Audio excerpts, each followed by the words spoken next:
വയസ്സിന് നമുക്കൊരു ചൂരക്കറി ഉണ്ടാക്കിയാലോ. ചൂരക്കറി ഉണ്ടാക്കുന്ന ചേട്ടനാണ് കേട്ടോ. കണ്ടിക്കുന്നതും വെക്കണതും ഒക്കെ ചേട്ടൻ തന്നെയാണ്. ഞാനൊരു അസിസ്റ്റൻ്റായിട്ട് കൂടെ നിൽക്കുമെന്നേ ഉള്ളൂ.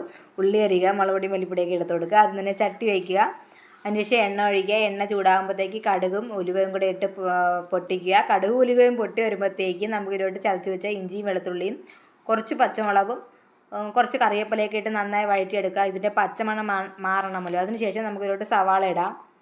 സവാളയും കൊച്ചുള്ളിയും കൂടിയാണ് കേട്ടോ. ചതച്ച കൊച്ചുള്ളിയും ആണ് ഇടുന്നത്. ഇവിടെ എങ്ങനെയാണ് ഉണ്ടാക്കുന്നത് ആ രീതിക്കാണ് ഉണ്ടാക്കുന്നത്. ഉള്ളി ഒത്തി വഴണ്ടി വരുമ്പോൾ തക്കാളി ഇടുക.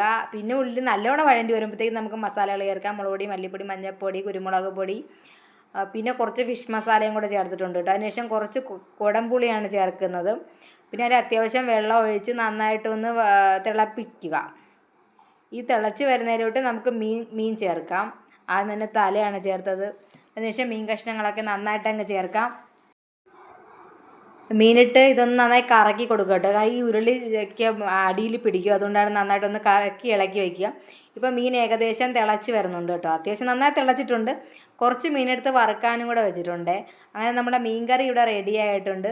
പിന്നെ ചോറും മീൻകറിയും തൈരും മീൻ പൊരിച്ചതും കൂട്ടി ഞാൻ ചോറ് കഴിച്ചു. വേറെ കറിയൊക്കെ ഉണ്ടായിരുന്നു ഞാൻ